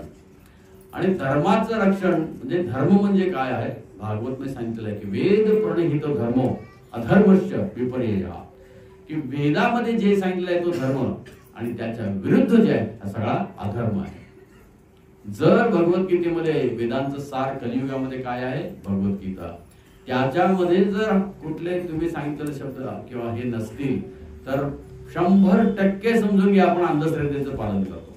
आपण अंधश्रद्धेचं पालन करतो. आपली श्रद्धा नाही आहे, अंधश्रद्धा आहे. ठीक आहे. आता एकच उदाहरण देऊन तुम्हाला मी सांगतो. एकच उदाहरण, गणपतीची आरती सगळेजण करता. आता लवकरच गणपती येईल. तुम्ही करत होता किंवा नातेवाईक होते. त्याच्यामध्ये एक शब्द येतो की संकटी पावावे निर्वाणी रक्षावे. याचा अर्थ किती जणांना माहिती आहे? आता लोकांनी त्याला संकष्टी पावावे करून टाकले. पण मूळ आहे संकटी पावावे निर्वाणी रक्षावे. याचा अर्थ किती जणांना माहिती आहे? किती उत्साहामध्ये आपण आरती म्हणतो, किती लोक म्हणतात. यस प्रभू. संकटात मला पावा आणि त्याचं हे करा, निवारण करा. हरे संकटी पावावे निर्वाण. पुढे काय? तेवढेच मला जास्त हा पहिलं तू कुणाला समजते निर्वाण म्हणजे काय? मृत्यू. हा मृत्यूच्या वेळेला माझं रक्षण करा असं गणपतीला आपण प्रार्थना करतो. मग गणपती काय सांगतो? मूर्खानो, मीच लिहिलंय, भागवत जाऊन वाचा. भागवत कोणी लिहिलंय? व्यासाने सांगितलं, गणेशाने लिहिलं. आजही ती गुफा तुम्ही कधी गेलात बद्रीनाथला, एकीकडे व्यास गुफा आहे, त्याच्या समोर एक 200 फुटावरती गणेश गुफा आहे, आजही आहे. इथे गणेशजी असतात आणि इकडे व्यासजी असतात. व्यासाने सांगितलं, गणेशजीने लिहिलं. आता तुम्ही गणपतीकडे ज्या वेळेला प्रार्थना करता की संकटी पावावे निर्वाणी रक्षावे, म्हणजे तुम्ही काय करताय? निर्वाण हे मोठं संकट आहे. आजकालची लोकांची संकट कसली? माझे हिच्याचे लग्न होत नाही, ह्याच्याचे लग्न होत नाही, मला बोलणं होत नाही, गाडी मिळत नाही, नोकरी मिळत नाही. ही संकट नाही. म्हणजे गणपती सांगतोय तुम्हाला कुठलं संकट आहे? निर्वाण हे मोठं संकट आहे. याच्यासाठी कोण किती तयारी करते? कोणीही तयार करत नाही. काय काय म्हणतात तेच त्यांना माहिती नाही. काय म्हणतात आरतीमध्ये तेच त्यांना माहिती नाही. अशा सगळ्या आरत्या मी कधी आलो गणपतीच्या वेळेस, तुम्हाला सगळ्या आरत्या कशी कृष्ण भक्तीकडे घेऊन जातात मी तुम्हाला सांगेन. तर प्रभूजी म्हणतात की तुम्हाला मी अनेक वेळा बोलवतो. आता कुठला तरी मी या वेळेला येईल गणपतीच्या वेळेला कधीतरी आपण सगळ्या आरत्या कशा भगवंताकडे घेऊन जातात त्याच्यावरती आपण विचार करू. ठीक आहे. तर प्रभूजी मला 500 लोक येतात सांगितले होते, तेवढी नाही आहेत, पण ठीक आहे, जेवढे आलेत तेवढे ठीक आहे. तुम्ही प्रत्येक वेळेला पुढच्या वेळेला मी ज्या वेळेला येईल प्रत्येकाने एकेकाला आणायचं, म्हणजे 500 होतात. हरे कृष्ण. तर आता प्रवचन ऐकला तुम्ही समजलं तर आणा, नाही मला बोलू. तर अंधश्रद्धा किती आहे बघा. आपण काय म्हणतो तेच आपल्याला माहिती नाही. सगळ्या आरत्या आपल्याला गणपती जे आहेत, दुर्गाची आहे, शिवजीची आहे, सगळ्या आरत्या कृष्णाकडे घेऊन जातात. आणि शेवटी सगळ्यात महत्वाचा हा श्लोक आता मी म्हणतो, आपण सगळेजण म्हणूयात, त्याचा अर्थ कुणालाही माहिती नाही. ठीक आहे. माझ्याबरोबर सगळेजण म्हणा. 100% सगळ्यांना माहिती आहे. कायेन वाचा मनसेंद्रियेण बुद्ध्यात्मना वा प्रकृती स्वभावात् करोमि यद्यत् सकलं परस्मै नारायणायेति समर्पयामि. आता हा श्लोक आपण सगळेजण म्हणतो. हा कृष्ण भावनेचा व्याख्या आहे. कृष्ण भावना म्हणजे काय याची ही व्याख्या आहे.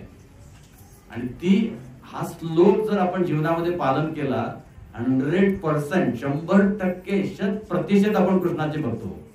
100%. सगळे लोक म्हणतात हा श्लोक, पण याचा अर्थच माहिती नाही, म्हणून ती अंधश्रद्धा आहे. म्हणून ती अंधश्रद्धा आहे. तर आपण मुळावरती येऊ.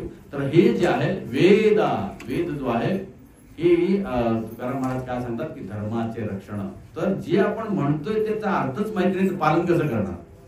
म्हणून जे पालन करतात त्यांचा संग घेऊन, त्यांच्या सेवेमध्ये राहून, त्यांच्या बरोबर राहून कृष्ण भक्ती करायला शिकणं, हा श्लोक जो आहे हा आपल्या जीवनामध्ये कसा उतरायचा हे महत्वाचं आहे. म्हणण्यामध्ये काय नाही. तुम्ही चांगला सूर काढून म्हणाल, अगदी लता मंगेशकरला बरोबर म्हणाल. आजकाल तर तीच म्हणत असते सगळ्या लोकांना, त्या पण अर्थ माहिती नाही.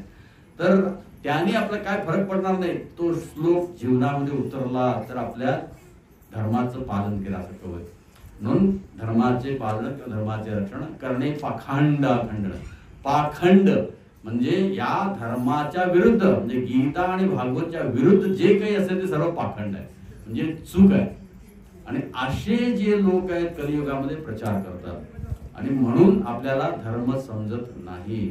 आणि अशा लोकांचं वर्णन तुकाराम महाराज एका सुंदर अभंगामध्ये करतात की लोक कलियुगामध्ये कसे सगळे नशा करतात, सगळं काही करतात आणि स्वतःला पांडुरंगाचे भक्त समजतात.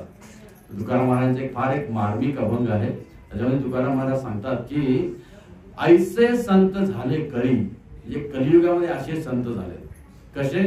तोंडी तंबाखूची नळी. बघितले तुम्ही? माझा अभंग नाहीये. ऐसे संत झाले कळी तोंडी तंबाखूची नळी. किती दिसतात तुम्हाला सगळे? किती संत दिसतात तोंडात तंबाखूची नळी असलेले? पची पडे मद्यपान, म्हणजे यांचा हरिपाठ मद्यपानाशिवाय सुरुवात होत नाही. चहा हे सुद्धा मद्यपान आहे. पची पडे मद्यपान, भांग फुरका हे साधन, तंबाखू खाल्ल्याशिवाय तर्री येत नाही. माझा अभंग नाही, तुकाराम महाराजांचा आहे. भांग पुरखा साधन तुका म्हणे अवघे ढोंग तेथे कैचा पांडुरंग. तुकाराम महाराज सांगतात की अशा जो धर्माचं पालन करतात आणि असा जो धर्म करतात हे केवळ ढोंग आहे, तेथे कैचा पांडुरंग, हे पाखंड. म्हणून तुकाराम महाराजांना प्रचार करायला विरोध केला तो याच्यासाठी केला की सत्य सांगतायत तुका म्हणे अवघे ढोंग. आता कोणाला म्हणून घेतलं बरोबर का ढोंग, अरे हा बरा तंबाखू खाणार, दारू पिणार, मासा करणार, सगळं काय करणार आणि वरती सांगणार रामकृष्ण हरी. तर असं नाही, त्याचं चारित्र्य शुद्ध असलं पाहिजे, धर्माचे पालन. आणि काय आहे गुरुचं काय काय काम आहे दुसऱ्या वेळेस आहे, बीज वाढवावे नाम करणे आम्हा हेची काम. कारण माझं काय काम आहे, माझी काय सेवा आहे, प्रत्येकाच्या हृदयामध्ये हरिनामाचं बीज रोपण करणे. बीज वाढवावे नाम, प्रत्येकाच्या हृदयामध्ये हरिनामाचं बीज. हरे कृष्णा कृष्णा कृष्णा हरे हरे, हरे राम राम राम हरे हरे. असं प्रत्येकाच्या हृदयामध्ये हरिनामाचं बीज पेरणं हे गुरुचं कर्तव्य आहे. ह्या गुरुची सेवा आहे कृष्णाप्रती, त्यांच्या परंपरेप्रती. आणि हे जो करतो, तुकाराम महाराज सांगतात की बीज वाढवावे नाम करणे आम्हा ह्याची कामं, हेच माझं काम आहे. आणि ते सोपं नाही आहे. तीक्ष्ण उत्तरे घेऊन या हाती. तुकाराम महाराज सांगतात की आमची उत्तरं तीक्ष्ण आहेत. बरोबर, हरिकृष्णाचे लोक प्रचार करताना हा ठीक आहे तुम्ही पण करा, ते पण करा, हे पण करा, काय करा, मला वर्षात एकदा दक्षिणा द्या, असं कोण म्हणतं का? नाही, कृष्ण भगवंत आहेत, हरिनामाचा जप केला पाहिजे, हे नाही ते नाही दुसरं नाही, 4 नियमांचं पालन केलं पाहिजे. हे काय आहे की शुद्ध भक्तीचा प्रचार करणे, शुद्ध भक्तीचा प्रचार करणे. तिथे लोकांना फसवणं नाही, त्याच्यामध्ये लोकांना फसवणं नाही, लोकांना पाहिजे ते देणं नाही, लोकांना पाहिजे ते, लोकांना जे हवं आहे ते देणं, जे त्यांच्यासाठी मदत करेल ते हरिनाम देणं किंवा हरिभक्ती देणं, याची आम्हा करणं. तीक्ष्ण उत्तरे घ्यायची का तुका म्हणे सान तोर, माझ्यासमोर लहान पण नाही आणि मोठा पण नाही. मग तो शेतात काम करणारा शेतकरी असो अथवा सिंहासनावर छत्रपती शिवाजी महाराज असो, दोघांनाही एकच उद्देश केलेला आहे तुकाराम महाराजांनी. आपण आणि कधी प्रसंग कळायला बोलू त्याच्यावर. दोघांनाही एकच उद्देश केलेला आहे की म्हणवा विठोबाची दास, तुका म्हणे आम्हा हेची आस. जे काही तुम्ही सेवा करतात हे विठ्ठलाचे सेवक म्हणून करा. म्हणून छत्रपतींनी काय केलं, हे राज्य व्हावे हे तो श्रींची इच्छा. श्री कोण आहे? भगवान श्रीकृष्ण. ही त्यांची इच्छा, माझी नाही. म्हणून त्यांच्या इच्छेप्रमाणे राज्य केलं, त्यांच्या इच्छेप्रमाणे राज्य चालवलं, त्यांच्या इच्छेप्रमाणे लोक वागतायत की हे पाहिलं. तर हे आहे राजाचं कर्तव्य. तो राजा असो अथवा सामान्य शेतकरी असो, त्याला तुकाराम महाराजांनी एकच उद्देश केला, म्हणवा विठोबाची दास, तुका म्हणे आम्हा हीची आस. माझी एकच इच्छा आहे, मला जर तुम्हाला प्रसन्न करायचं असेल, मला जर तुम्हाला संतुष्ट करायचं असेल तर एकच करा, म्हणवा विठोबाचे दास. आपण सर्वजण भगवान श्रीकृष्णाचे सेवक आहोत, भगवान कृष्णाचे दास आहोत. या दास भावनेने जेव्हा आपण आपलं जीवन जगायचा प्रयत्न करतो, त्या वेळेला आपण काय करतो, तुकाराम महाराज किंवा आपले गुरु जे आहेत किंवा भगवान श्रीकृष्ण जे आहेत त्यांना आपण प्रसन्न किंवा त्यांना संतुष्ट करण्याचा प्रयत्न करतो. मग त्याचं प्रतिबिंब म्हणून आपलं जीवनही आपणही प्रसन्न होतो. आपल्याला प्रसन्न होण्यासाठी, आपल्याला आनंदी होण्यासाठी, आपल्याला सुख प्राप्त करण्यासाठी दुसरा कुठलाही मार्ग मिळवण्याची किंवा पाळण्याचं काहीही आवश्यकता नाही.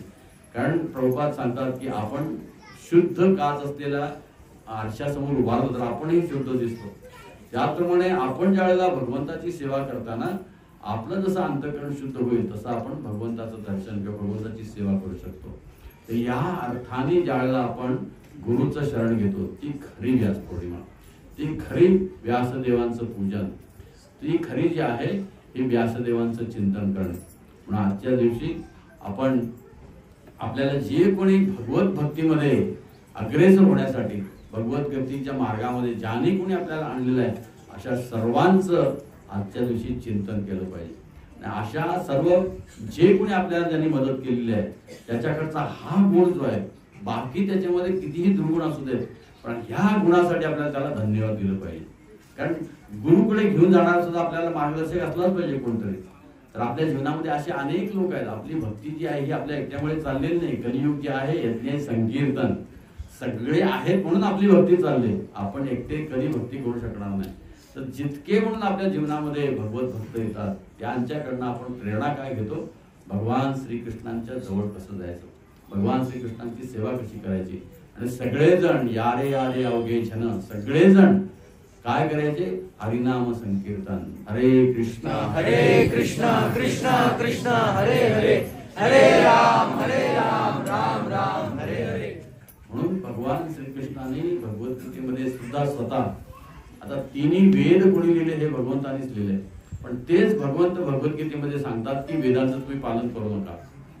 तेच भगवंत सांगतायत की त्रैगुण्य विषयात वेदात निस्त्रैगुण्य भवार्जुन, निर्द्वंद्वो नित्य सत्वस्थो निर्योगक्षेम आत्मवान. ही भगवद्गीता जी आहे ही कर्मकांडांना बाजूला सारते. जे तुकाराम महाराजांनी केलं त्यांनी पण कर्मकांड बाजूला सारले, कारण भगवद्गीतेमध्ये कृष्णाने सारलेली आहे. आणि भागवत मध्ये सांगितलेलं आहे की काही तो गोत्र म्हणजे चीटिंग रिलीजन, फसवणारा धर्म ह्याच्यामध्ये सांगितलेला नाहीये. बाकीचे धर्म काय करतात, फसवतात. म्हणजे एवढ्या पूजा करा मी तुम्हाला हे देतो, माझ्या एवढ्या प्रदक्षिणा करा मी तुम्हाला हे देतो, अशा इतर काय काय बाबी ज्या आहेत त्याला उपासना कांड असं वगैरे म्हणतात. तर तो मार्ग भगवद्गीतेमध्ये भगवंत सांगितलं नाही, कारण आपलं आयुष्य किती आहे, जास्तीत जास्त 100 वर्ष, आणि हे सगळं करून शेवटी भगवंताकडे येणं शक्य नाही. आणि म्हणून डायरेक्टली भगवंत आपल्याला सर्वोच्च देतात, त्याच्या पलीकडे काय नाही. मत्ता परतलं नान्यत किंचित अस्ति धनंजय. भगवान श्रीकृष्ण सांगतात की मी जे भगवद्गीतेमध्ये तुम्हाला सांगतोय त्याच्या पलीकडे या जगामध्ये दुसरं कुठलंही ज्ञान नाही. आणि जर तुम्ही मला समजून घेतलं तर सगळं ज्ञान तुम्हाला झालं. सगळं ज्ञान ज्याच्यासाठी आपला जन्म झालेला आहे हे सगळं ज्ञान जे फक्त आपल्याला मनुष्य जन्माचा उद्धार करण्यासाठी, मनुष्य जन्माची शुद्धता, मनुष्य जन्माचं सत्कारणी लावण्यासाठी आपल्याला एक ग्रंथ पुस्तक भगवद्गीता पुरेशी आहे. आणि त्याला पूरक म्हणून भागवत, की भगवद्गीतेचं पालन कसं करावं अशा भक्तांची उदाहरणं भागवतमध्ये आहेत. अगदी परीक्षित महाराजापासून शेवटी गोपीपर्यंत सगळी उदाहरणं जी आहेत त्यांच्या उदाहरणातून आपण काय शिकतो की त्याने भागवत धर्माचं पालन कसं केलं किंवा भगवद्गीतेचं पालन कसं केलं. तर त्यासाठी गीता भागवत हे दोन्ही भगवंत आणि त्याचे भक्तही तितकेच महत्वाचं आहे. तर हे जे आहे, जर आपल्याला भगवंत प्राप्ती करायची असेल तर त्याला तीन गोष्टी महत्वाच्या आहेत. सर्वात प्रथम जो आहे ग्रंथ, संत, पंथ आणि मग भगवंत, गुरु साधू शास्त्र. बरोबर आहे. गुरु साधू शास्त्र हे ग्रंथ, संत, पंथ म्हणजे संप्रदाय, पंथ म्हणजे संप्रदाय, संत म्हणजे गुरु आणि शास्त्र म्हणजे ग्रंथ. तर हे तीन गोष्टी याच्याशिवाय आपण भगवंतापर्यंत पोहोचू शकत नाही. ह्या तिन्ही गोष्टी, नुसता गुरु नाही. काही लोक नुसतं गुरु गुरु गुरु गुरु करतात, पण नुसता गुरु काय कामाचा नाही. गुरु हा संप्रदायातून आला पाहिजे आणि शास्त्राप्रमाणे त्यांनी बोललं पाहिजे. तर गुरु नुसता गुरु होऊ शकत नाही. गुरुला संप्रदाय पाहिजे, तो पण कुठनं, प्रत्येक माझा हा संप्रदाय, माझा तो संप्रदाय नाही. संप्रदायाची सुरुवात कृष्ण वंदे जगद्गुरु, जे कृष्ण सांगतात त्या परंपरेमध्ये आलेला संप्रदाय. कोणीच आता 200 वर्षापूर्वी 300 वर्षापूर्वी असं नाही. सृष्टीच्या उत्पत्तीला हे ज्ञान भगवंतांनी सगळं देवाला सांगितलं. ते असं आज तसं आहे तसं आपण आजही ऐकत आहोत. तर ही जी आहे ही संप्रदाय, हा जो आहे परंपरा. तर नुसतं संप्रदाय महत्वाचं नाही, तर तिथे गुरुही पाहिजे आणि शास्त्रही पाहिजे. नुसतं शास्त्रही उपयोगाचं नाही, नुसती भगवद्गीता, नुसतं भागवतही उपयोगाचं नाही. तर तिन्ही प्रभुपाद सांगतात की सत्य जर आपल्याला समजून घ्यायचं असेल तर तिन्ही महत्वाचं आहे, ग्रंथ, संत आणि पंथ आणि मग भगवंत. नुसतं भगवंत आपण गुरु असे सांगतात, गुरु असे सांगतात. आज तुकाराम महाराजांना असा गुरु गेला गुखाडीत, माझा शब्द नाही परत, असे गुरु जे आहेत हे गुखात गेले असं तुकाराम महाराज सांगतात. की जे गुरु आपल्याला भगवंतापर्यंत घेऊन जात नाही ते नावाचे गुरु आहेत, नावाचे गुरु आहेत, ते खरे गुरु नाही, गुखाडी, ते गुखात गेले असं तुकाराम महाराज म्हणतात. तर म्हणून नुसता गुरु उपयोगाचा नाही, नुसती गुरुची पूजा उपयोगाची नाही. तो शास्त्राप्रमाणे वागला पाहिजे आणि शास्त्र दुसऱ्याला सांगितलं पाहिजे. आणि सगळ्यात महत्वाचं शास्त्र कुठलं आहे, गीता आणि भागवत. हे दोन शास्त्र, ते सांगणारा, स्वतःच्या जीवनामध्ये पालन करणारा तो गुरु आणि संप्रदायामध्ये एवं परंपरा प्राप्तम, हे तिन्ही एकत्र ज्या वेळेला येतं त्यावेळेला ती गुरुपूजा आहे. नुसत्या गुरुची पूजा उपयोगाचं नाही. म्हणून या जगामध्ये अनेक गुरु आहेत कलियुगामध्ये, ते भगवंताबद्दल कधी सांगत पण नाहीत, माझ्याकडे या मी तुमच्या इच्छा पूर्ण करतो. म्हणून सगळे गुरुचे आपले स्तवन करत असतात, माझा गुरु असा, माझा गुरु असा. तर गुरु हा जो आहे हा कृष्णाचा प्रतिनिधी आहे, कृष्णाचा प्रतिनिधी आहे. एवं परंपरा प्राप्तम इमं राजर्षयो विदु. तर ही भगवान श्रीकृष्णापासून चालत आलेली परंपरा. आणि म्हणून व्यास पौर्णिमाचा अर्थ फक्त व्यासांची पूजा शब्दांनी नाही, तर व्यासांनी जे शब्द दिलेले आहेत त्याचा स्वतः अनुभव घेऊन, स्वतः त्याचा अनुभव घेऊन, म्हणजे गुरु परंपरेमध्ये आलेल्या व्यक्तीकडून आपण ज्यावेळेला आपण ऐकतो आणि त्यांच्या इच्छेप्रमाणे, त्यांच्या सांगण्याप्रमाणे, त्यांच्या उपदेशाप्रमाणे आपण त्यांची ज्यावेळेला सेवा करतो, त्यावेळेला व्यास पौर्णिमा जो आहे हा खरा त्याचा अर्थ आहे. तुकाराम महाराज जे आहेत ह्यांना सुद्धा जगद्गुरु म्हटलं जातं. आता मी ज्यावेळेला पाश्चात्य राष्ट्रामध्ये जातो, आत्ताच मी अमेरिकेमधून आलो, तर मी एका कॉलेजमध्ये न्यूयॉर्कच्या युनिव्हर्सिटीमध्ये तुकाराम महाराजांचे अभंग समजून सांगण्यासाठी गेलो होतो इंग्लिशमध्ये. तुकाराम महाराज जगद्गुरु कसे, तर तुकाराम महाराजांनी कधीही देहू म्हणा तर तिकडे पनवेल पर्यंत आणि इकडे पंढरपूर पर्यंत, या बाजूला वाघोली पर्यंत, याच्या पलीकडे तुकाराम महाराज कधीच गेले नाही. मग ते जगद्गुरु कसे, जगद्गुरु म्हणजे सगळ्या जगामध्ये गेले पाहिजेत, तर जगद्गुरु कसे, तर आज त्यांचे अभंग ऑस्ट्रेलियामध्ये, न्यूझीलंडमध्ये, एवढंच नाही न्यूयॉर्कच्या युनिव्हर्सिटीमध्ये अभ्यासले जातात. अर्थात त्यांचा उद्देश वेगळा असतो, त्यांना स्कॉलर व्हायचं असतं, परंतु जगद्गुरु याचा अर्थ पहिल्यांदा सांगितल्याप्रमाणे तुकाराम महाराजांचे अभंग जे आहेत सगळ्या जीवांच्या हितासाठी आहेत. कुणीही तिथे वेगळा नाही, सगळ्यांच्या हितासाठी आहे, सर्वांच्या हितासाठी आहे. आणि म्हणून तुकाराम महाराज सुद्धा जगद्गुरु आहेत, कारण त्यांचा संदेश जो आहे हा भगवद्गीतेचा आहे, गीता भागवत. तुकाराम महाराज नम्रपणे सांगतात की आम्ही तो हमाल. तुकाराम महाराज व्यवसायाने त्यांचं धान्याचं दुकान होतं आणि त्यांची सावकारी होती. अर्थात हे 3 वर्षामध्ये सगळं उद्ध्वस्त झालं, परंतु उदाहरण कसे दिले त्यांनी, व्यापारातली उदाहरण दिलेली. काय सांगतात तुकाराम महाराज, धन्याचा तो माल मी तो भार वाहू हमाल. तर धनी म्हणजे मज विश्वंभर बोलवितो. तुकाराम महाराज माझे शब्द नाही आहेत, हे भगवंताचे शब्द आहेत. भगवान सांगतात माझी भक्ती करा, मी सांगतो कृष्णाची भक्ती करा. आणि म्हणून मी कसा आहे, मी हमाल आहे. हमालाचं काम काय, इकडनं गोणी उचलायची, जाऊन गिरायकापर्यंत पोहोचवायची. मी गुरु, हे त्याचं काम काय, जसा आलाय तसा संदेश जाऊन पोचायचा. त्या पोत्यातलं काय काढून घ्यायचं नाही आणि पोत्यात काय घालायचं नाही. तुकाराम महाराज काय सांगतात की मी तो हमाल, भार वाहू हमाल. धन्याचा तो माल माझा नाही आहे, मी तुम्हाला माझं काहीही सांगत नाही.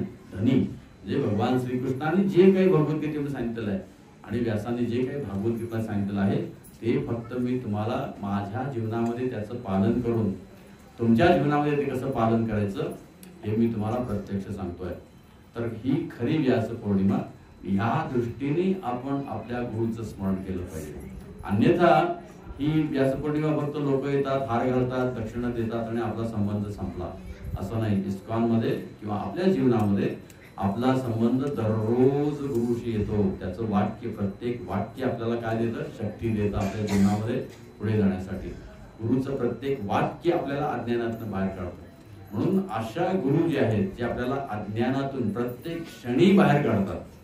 तर अज्ञान काय आहे, मी शरीर आहे, आणि ह्या भावनेत दूर काढणारा कोण आहे, एकच आहे, गुरु. तर मूळ हे ज्ञान कोणी दिलेलं आहे, भगवद्गीतेमध्ये दिलेलं आहे. तर सोपं आहे, कधी भगवान श्रीकृष्णाने दिलेलं विषय आत्मा आहे. गुरु आपल्याला तेच शिकवतो आणि आत्मस्तरावरती जगायचं कसं हे स्वतःच्या उदाहरणाने शिकवतो. तर जगणं ही खरी व्यास पौर्णिमा आहे. नुसतं गुरुला जाऊन हार अर्पण करणं आणि दक्षिणा देणं ही व्यासपूजा नाही. ते बाह्य संस्कार आहे, ते केले पाहिजेत, नाही असं नाही, पण उद्देश काय आहे, त्या गुरुचं ऐकणं प्रत्येक दिवशी आणि आपल्या भक्तीमध्ये आपण उन्नत होण्याचा प्रयत्न करणं. तर त्या दृष्टीनं आपण सर्व करण्याचा प्रयत्न करू आणि त्या दृष्टीनं आपण व्यास पौर्णिमा आपल्या अंतःकरणापासून गुरुच्या सेवेमध्ये आपलं जीवन समर्पित करण्यासाठी आपण प्रयत्न करू. या शब्दानेच मी आजचं प्रवचन थांबवतो. कोणाला काही प्रश्न असतील तर एक 5 मिनिटामध्ये आपण विचारू शकता. हरे कृष्ण. प्रभूजी, प्रश्न असा आहे की संत तुकाराम हे चैतन्य महाप्रभूचे शिष्य होते. ते हरे कृष्ण मंत्राच्या ऐवजी रामकृष्ण हरी का गजर केला त्यांनी? तुम्ही कुठल्याही वारकरी संप्रदायात शेवट कशाने होतो कीर्तनाचा? रामकृष्ण नाही, कुंडलिक नाही. हरे राम राम राम हरे हरे, हरे कृष्ण कृष्ण कृष्ण हरे हरे. कृष्ण म्हणजे काही इस्कॉनने आणला नाही ना तो मंत्र, तिथे पण गातात. रामकृष्ण हरी जो आहे ह्याला बीज मंत्र म्हटलेला आहे. हे 3 शब्द त्याला महा म्हटलेलं आहे. 3 शब्द हे 16 शब्दामध्ये आहेत. करेक्ट, त्याला महामंत्र म्हटलेलं आहे. रामकृष्ण हरी हा बीज मंत्र आहे. तेच 3 नाव मंत्र हरे कृष्ण महामंत्र. मूळ हरे कृष्ण महामंत्र जो आहे हा उपनिषदामध्ये आहे, कलिसंतरण उपनिषद. करेक्ट, तोच प्रचार करतायत. परंतु प्रत्येक अभंगाच्या वेळेला हरे एवढं सगळं म्हणा असं प्रत्येक वेळा अभंगात लिहू शकत नाही, म्हणून रामकृष्ण हरी बोला. त्याचा अर्थ 16 अक्षर आहे त्याच्यामध्ये. तर प्रत्येक कुठलंही वारकरी कीर्तन पहा तुम्ही आजही त्या मंत्राशिवाय संपत नाही. नंतर ते पुण्यपूर्वक सगळं येतं. कायनवाच्या मनसेंद्रवा त्याच्यानंतर हा मंत्र येतो. ठीक आहे. तर मूळ जो आहे हा चैतन्य महाप्रभू शिकवलेला हरेकृष्ण महामंत्र जो आहे, तर चैतन्य चरितामृत, चैतन्य भागवत किंवा चैतन्य मंगलमध्ये सुद्धा जास्त येत नाही कुठे. चैतन्य महाप्रभू कृष्णास कळते हरे नाम इति, हरे कृष्ण इति. संपूर्ण महामंत्र हा तात्पर्यामध्ये येतो. एखाद दुसऱ्या ठिकाणी अशा कुठेतरी आलेला आहे हरे कृष्ण इति, हरिनाम इति, असा उल्लेख आहे त्याचा. तुकाराम महाराजांच्या अभंगात हरे कृष्ण महामंत्र कुठेच नाही. कीर्तनाच्या शेवटी परंपरेने आजही चालूच आहे ना. इस्कॉनने नवीन केलेलं नाही. इस्कॉनने त्याला हरे कृष्ण केलं त्याचं कारण तुम्हाला माहिती आहे. कारण तो आमगुप्त मंत्र आहे. चैतन्य महाप्रभू उलट करू शकतात त्याला, कारण ते कृष्ण आहे सगळ्यांच्यासाठी. हरे कृष्ण.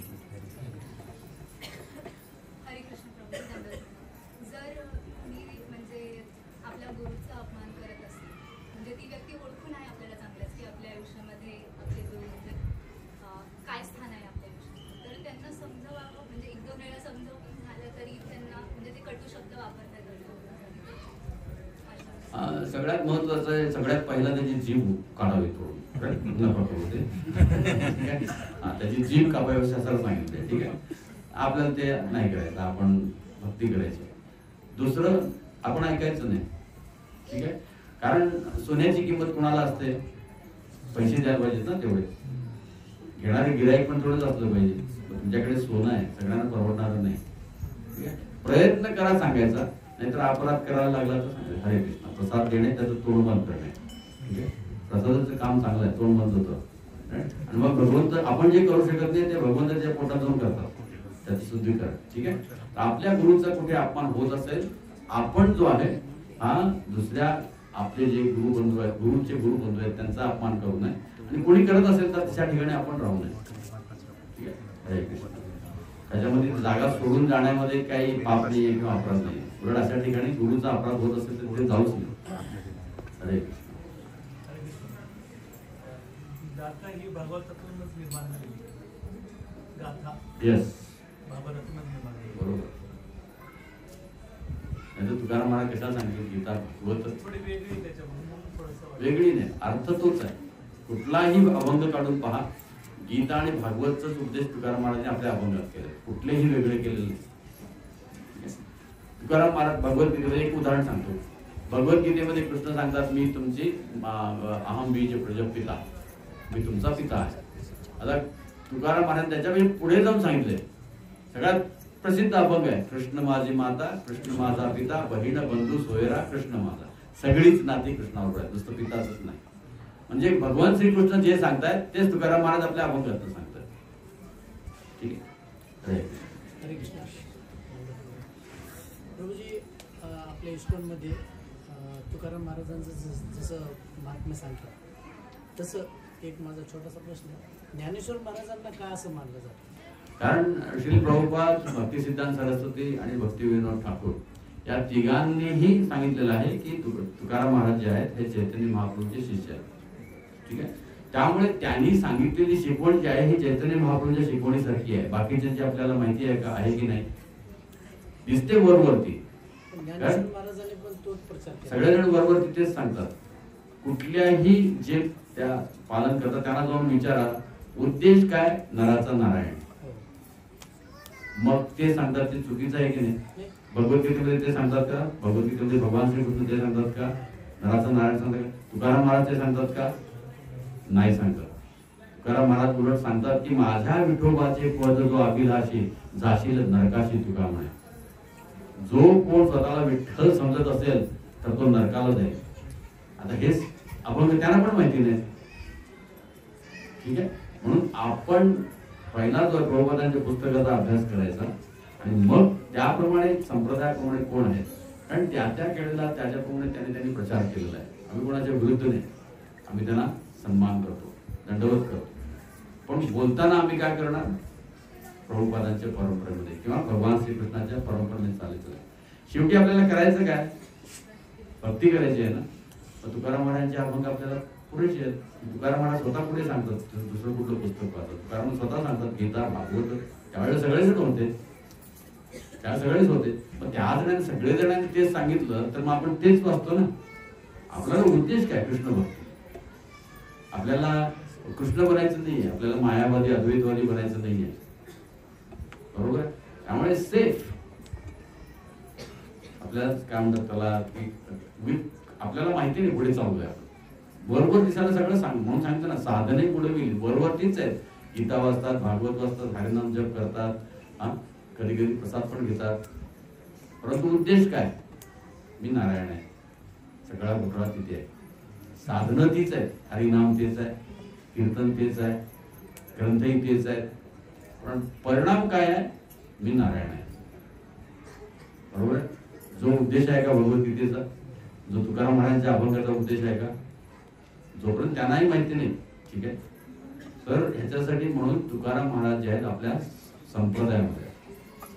ठीक आहे, आपल्याला एक शाळा घेतली पाहिजे ना. एका शाळेत गेल्यानंतर त्या शाळेमध्ये जे शिकवतात ते शिकलं पाहिजे. तुम्ही गणिताचा अभ्यास कुठे तुमच्या शाळेत जाऊन करता का सगळीकडे शिकवतात त्यांचा करता, सगळे प्रोफेसरच आहेत. आपण ज्या शाळेमध्ये जातो एक एक पूर्ण एका ठिकाणी चित्त आपलं असलं पाहिजे.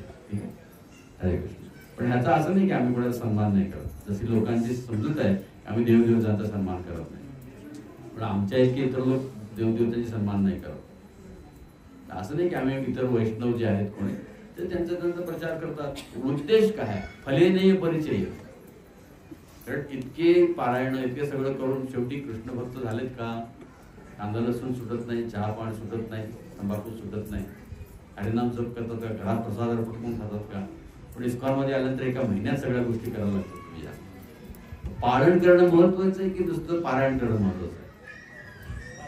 पालन करणं महत्वाचं आहे. ज्ञानेश्वर सुद्धा तुमच्यामुळे आनंदित होतील आणि पालन करणारे बोलणार. जरी ज्ञानेश्वर वाचत नसले तरी मी जे सांगितले ते हे पालन करतात. तुकाराम महाराजांचा अभंग आहे, बोलाची चकडी बोलाचीचा भात खाऊन या तृप्त कोण झाला. हरिमुखी म्हणा पुण्याची गणना कोण कर. बरोबर, हरिपाठ आहे. सकाळ संध्याकाळ हरिपाठ, मी सांगतो दिवसभर हरिकडे पाठ. अशी भक्ती आहे का पाहिजे का तुम्हाला, नाही. दिवसभर हरिपाठ पाहिजे. करते कोण, उदाहरणावरून दाखवणारे किती लोक आहेत तुम्हाला, कुठे आहेत. सगळं भगवंताला अन्न अर्पण करून खाणारे कुठे भेटतात लोक. हरीच्या प्रसादे करारे भोजन. तुकाराम महाराज सांगतात की भगवंताला अर्पण केल्याशिवाय प्रसाद घेऊ नका. किती लोक करतात. ठीक आहे, तुकाराम महाराज सांगतात की नामाविण नाही दुसरा आश्रय, दुसरा कुठला आश्रय नाही. किती लोक आहेत की जे हरे कृष्ण महामंत्राचा, ठीक आहे रामकृष्ण हरे 24 तास जप करतात, कोणी नाही करत. ठीक आहे, किती लोक 4 नियमाचं पालन करतात. मग पारायण करणं किंवा अभंग दिवसभर गात राहणं याच्यापेक्षा पालन करणे मी कमी करेन, पण पालन करणं महत्वाचं आहे ना. 24 तास तो पालन, पण तरीही आम्ही सन्मान करतो. हरे कृष्ण.